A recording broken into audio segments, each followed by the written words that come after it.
इससे पहले हमने आपको दो संकुल क्षमताओं के बारे में बता दिया था, एक एफसीसी का, एक बीसीसी का। ओवरऑल देखिए तो आप तीन संकुल क्षमताओं के बारे में पढ़ने वाले हैं। एक जो हमने आपको शुरू में ही एकक कोष्ठिका के बारे में एक एक चीज़ से डिटेल में इन तीनों के बारे में बताया था कि सरल एकक कोष्ठिका क्या होती है, फलक केंद्रित एकक कोष्ठिका क्या होती है और अंतः केंद्रित एकक कोष्ठिका क्या होती है, जिसमें से हमने आपको दो बता दिया है।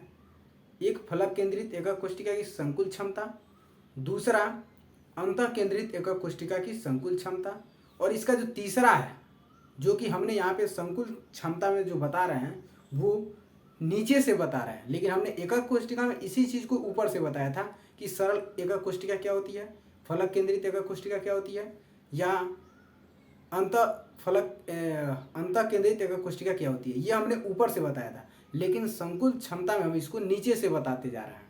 ठीक, तो आप बस समझ लीजिए कि वही तीनों प्रकार हैं जो कि हमने आपको एकक कोष्ठिका में बताया था।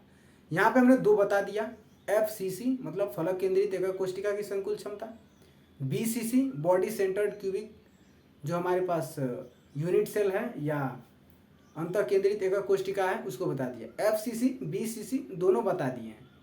अब हम तीसरा समझते हैं, सरल एकक कोष्ठिका या आद्य एकक कोष्ठिका।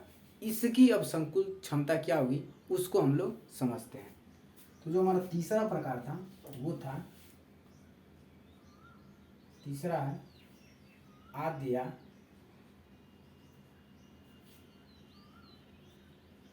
सरल एकक कोष्ठिका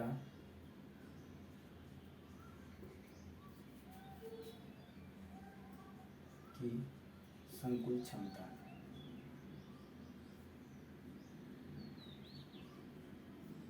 अब हम लोग इसको समझते हैं कि आद्य या सरल एकक कोष्ठिका की संकुल क्षमता क्या होती है।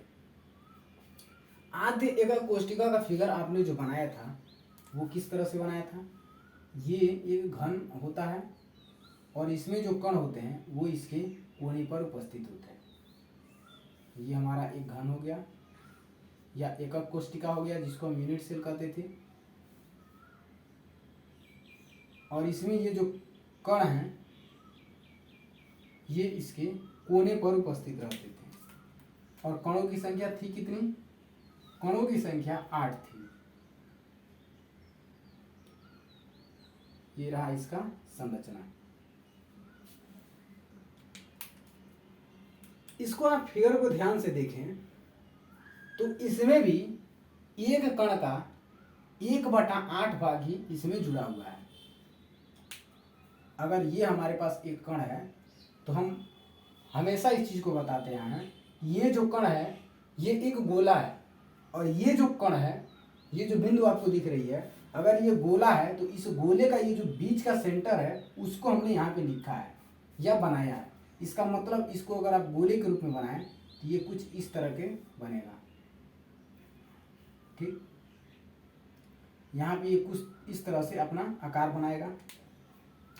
इसी तरह से इसका भी अगर आप बनाएं इसका, तो ये भी कुछ इस तरह से बनेगा। इस तरह से सब में आपका बनता जाएगा। ये वाला बनेगा, ये वाला बनेगा, ये वाला, ये इस तरह से सबका शेप बनेगा जो कुछ इस प्रकार से बनेगा। अब हम समझना चाहते हैं कि हमारे पास जो सरल एकक कोष्ठिका है उसमें कणों की संख्या होती कितनी है। तो हमको पता है कि यहाँ पे एक जो कण है इसका सिर्फ 1/8 भाग इसमें लगा है और ऐसे ऐसे 8 कण लगे हैं। तो एक यूनिट सेल में जो कणों की संख्या होती है वो सिर्फ एक होती है। कैसे, सरल या आद्य एकक कोष्ठिका में कणों की संख्या, उसको हम समझते हैं। सरल एकक कोष्ठिका में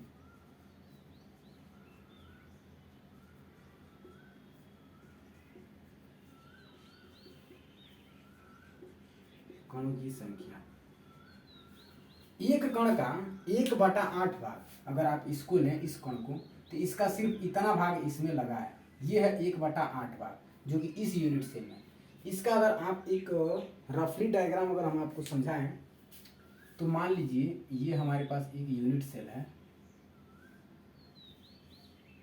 तो इस यूनिट सेल में आपको ये पता होना चाहिए कि ये जो यूनिट सेल होता है इसकी एग्जैक्ट फिगर कुछ इस तरह से बनती है, जो कि हम बनाने जा रहे हैं। आप देखिए, इसका इतना भाग इसमें रहता है, इसका इतना भाग इसमें, इसका इतना भाग इसमें, इसका इतना भाग इसमें। इस तरह से हमारे पास एक यूनिट सेल की संरचना बन के तैयार होती है।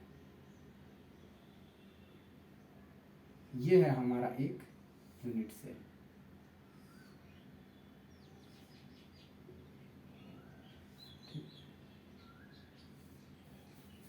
ये एक यूनिट सेल का एग्जैक्ट संरचना है, जो कि आप यहां से इन सारे भाग को निकालने के बाद प्राप्त करेंगे। इसका ऊपर वाला ये भाग हटा दीजिए, इसी तरह से इसका ये भाग हटा दीजिए, इसी तरह से इसका, ये सब हटाने के बाद आपको जो संरचना मिलेगी वो इस तरह से मिलेगी, और यही होगा हमारा एकक या यूनिट सेल। ठीक, अब आप इसको समझ गए होंगे कि ये संरचना हमारा किस प्रकार से होता है। इसमें जो कणों की संख्या होगी वो ये वाला जो भाग है, यहाँ से यहाँ तक, या यहाँ से यहाँ तक, या यहाँ से यहाँ तक, ये प्रत्येक कण का 1/8 भाग इसमें लगा है, और ऐसे ऐसे इसमें 8 कण लगे हैं। तो 8 कण का 1/8 भाग मिलकर इस यूनिट सेल का निर्माण कर रहा है। तो मतलब जो टोटल कणों की संख्या होगी वो 1 के बराबर होगी। ठीक, हमको पता है क्या कि अगर ये घन है, ठीक, तो घन में गोला लगा है, और एक गोले का आयतन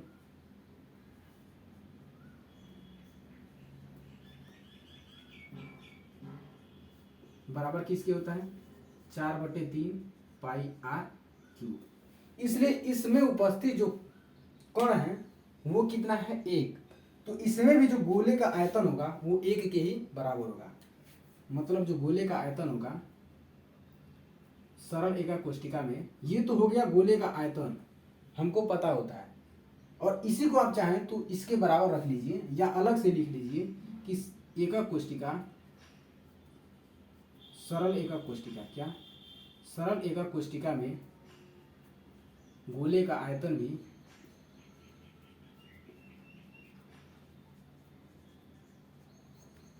गोले का आयतन भी 4/3 पाई आर क्यूब इंटू 1 के ही बराबर होता है। ठीक,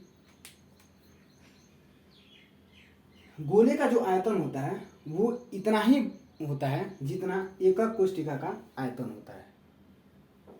हमको पता क्या है, इसको अगर हम मिटाएं, अब इसका कोई काम नहीं है, हमने बस इसको समझाने के लिए लिया था, या हम यहीं से इसको लिख लेते हैं, समझा देते हैं आपको। घन का जो आयतन होता है, बेसिकली ये एक घन है, तो घन का जो आयतन होता है, घन का आयतन बराबर किसके होता है, a क्यूब के। ठीक, अगर इसमें इसकी त्रिज्या r है, अगर गोले की त्रिज्या r है, क्या माना गोले की त्रिज्या r है, तब अब ध्यान से आप देखिए, तो हमने इस फिगर को क्यों बनाया था।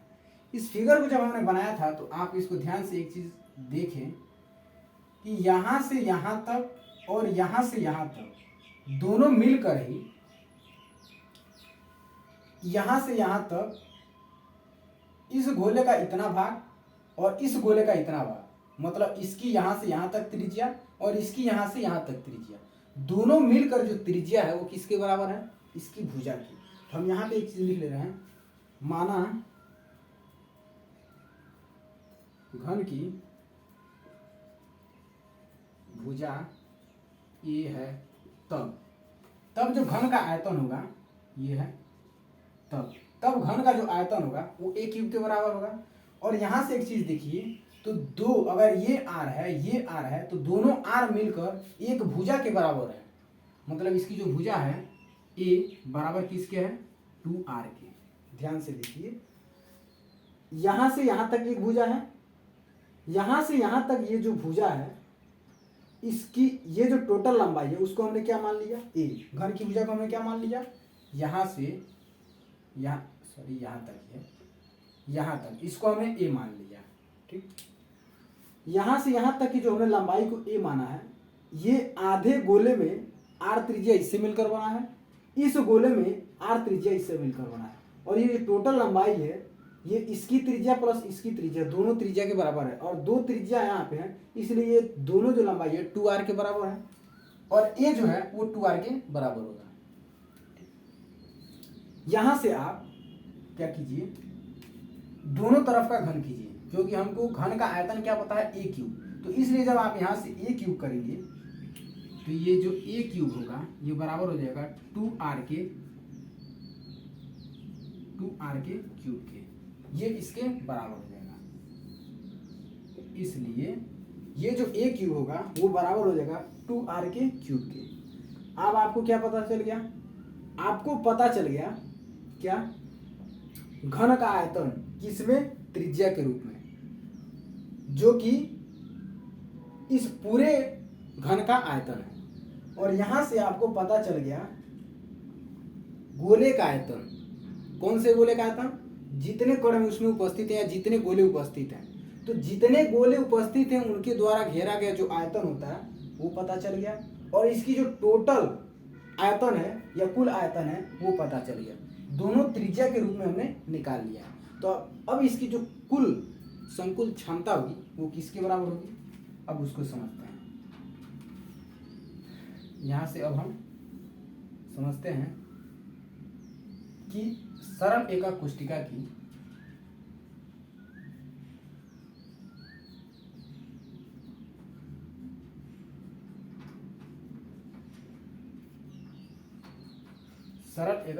की जो संकुल क्षमता है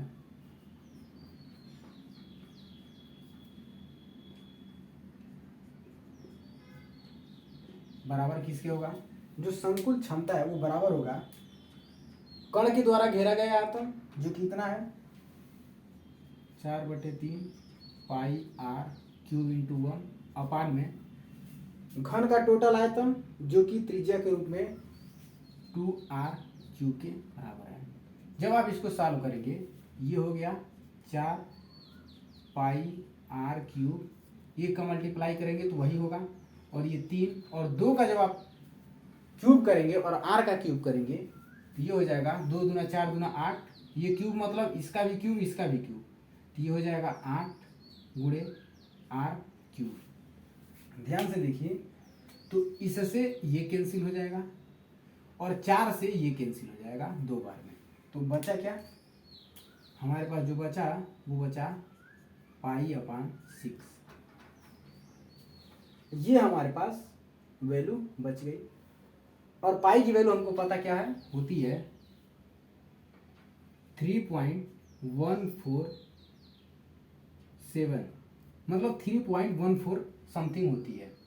हम 3.14 को ले रहे हैं और इसमें 6 से भाग दे रहे हैं। जब 6 से भाग दिया जाता है तो हमारे पास जो टोटल वैल्यू निकल कर आती है इसकी पॉइंट में वो आता है 524, पॉइंट या दशमलव 524 के बराबर आता है। इसकी ये संकुल क्षमता होती है, किसकी, सरल या आद्य एकक कोष्टिका की जो संकुल क्षमता है वो बराबर है 524 के। यदि आप इसको परसेंटेज में बदलना चाहते हैं, तो जब आप इसको परसेंटेज में बदलना चाहेंगे तो क्या कीजिए, आप इसको 524 गुणे 100 कीजिए, आप बटा 1000 कर दीजिए। यदि 1000 आप नहीं लाना चाहते हैं, क्योंकि हमको 100 को एलिमिनेट करना है, इसलिए हम 1000 न रख के सिर्फ 2 ही डिजिट तक दशमलव के लिए जाते हैं। आप इसको रुकिए, हम इसको डिटेल में समझा रहे हैं। इसी चीज को आप देखिए कैसे कैसे कर सकते हैं। ये हमारे पास 524 गुणे 100 बटे 1000 लिखेंगे कब, जब आप इस दशमलव को हटाएंगे। तो एक दशमलव अगर यहाँ पे दशमलव होता हटाते तो बटा 10 लिखते, यहाँ पे होता हटाते तो 100 लिखते, लेकिन 3 अंक के बाद है, 1 2 3 अंक के बाद है, या 3 अंक के पहले है, इसको हटाने के लिए आप 1000 लिखेंगे। 1000 में आपको जब 1000 लिखेंगे तो दशमलव हट जाएगा, दशमलव हटने के बाद 2 जीरो से 2 जीरो कैंसिल हो जाएगा, फिर भी एक अभी 10 जो है वो नीचे बच गया। और आप जब भी कभी 2/10 लिखें या 10/10 न लिखें, 55/10 लिखते हैं तो 10 को हटाने के लिए आप डायरेक्ट लिख देते हैं 5.5। तो यहाँ पे आप 10 को हटाएंगे तो एक अंक के पहले यहाँ पे दशमलव लग जाएगा, इसकी जो वैल्यू होगी 52.4 के बराबर हो जाएगी। आप इस तरह से समझ सकते हैं 1000 लिख कर। या अगर आप ऐसे इसको न लिखना चाहें तो कैसे लिख सकते हैं, इसको आप लिख सकते हैं कि हमें परसेंटेज में लाना था तो इसलिए हमने 100 से गुणा किया, और 100 को हमको हटाना है तो 100 को हटाने के लिए हम इसको 3 जीरो न लिखकर 2 ही जीरो लिखेंगे। 2 जीरो लिखेंगे तो ये जो हमारा दशमलव है वो यहाँ पे ना आकर यहाँ पे आ जाएगा। क्यों यहाँ पे आएगा, क्योंकि दशमलव यहाँ पे था और हमने यहाँ तक गया तो 2 कदम गए, इसलिए हम नीचे 100 से भाग दिए। अब 100 से आप 100 काट देंगे तो ये आपको जो मान बच जाएगा वो 52.4% के बराबर बच जाएगा। परसेंटेज में आप चाहें तो 52.4% बोलें, या आप इसको न्यूमेरिकल वैल्यू में बोलना चाहें तो 0.524 बोल सकते हैं। इसकी जो संकुल क्षमता है वो इसके बराबर होता है।